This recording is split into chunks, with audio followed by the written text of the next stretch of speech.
with that, I'm going to introduce Albert Nunez. Albert is the Vice President of Capital Sun Group, which is a company that builds, designs, and does consulting work on clean energy and water efficiency projects. So, Albert.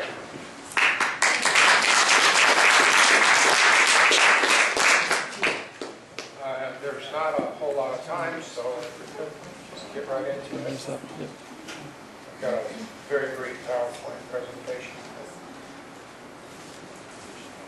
Okay, so basically the title of the presentation is Power Without Current.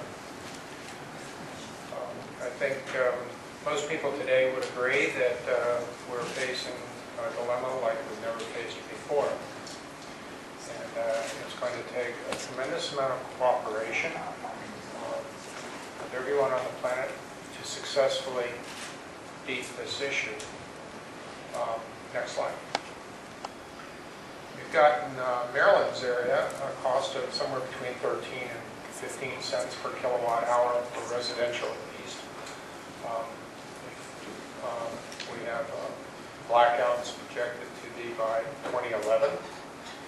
And of course, as I just mentioned, we've got this tremendous issue of climate change. I just recently returned from a trip to the South Pole.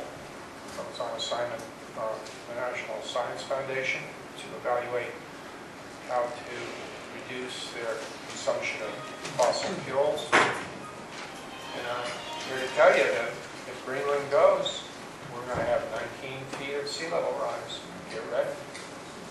Now, one question I was curious to know, I don't know the answer to this question, maybe somebody in the audience does, is what is the mean elevation for the proposed nuclear power plant?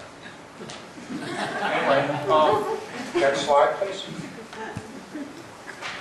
Okay, so this is obviously where the governor would like to take us, and of course, Constellation.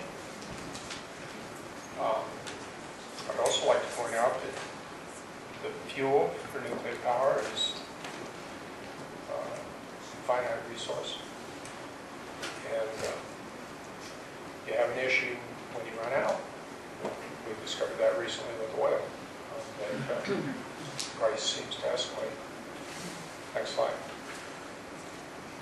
So is energy efficiency, renewable energy, filling the gap? Is that possible? There are many of us in the room that believe that it is.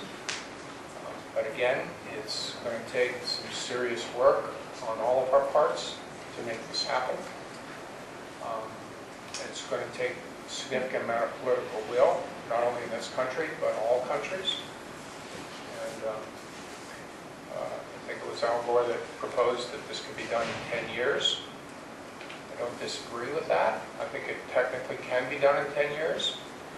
I think the odds of it happening in 10 years are slim to nil, but I think it can happen, but it's going to take a tremendous amount of cooperative effort, which I'm not sure can happen.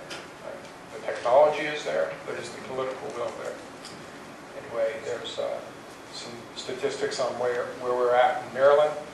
2% solar is a target. Raised the net metering cap has been done to 200 kilowatts to 2 megawatts. That's already happened. And if an electricity supplier fails to comply with the RPS, they must pay a fee into the Maryland Renewable Energy Fund. Next slide. Okay, so there's going to be a speaker a few minutes from now, approximately 3 minutes, I assume. I think that's what that says. 2 minutes, please. 3 minutes? Okay.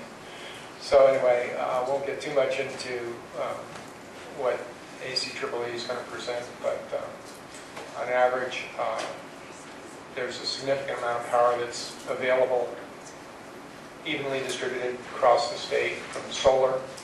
There's some limited amount of wind power available. Let's just go to the next slide. Sorry for the size of this, but you can see that the source is from the DOE site.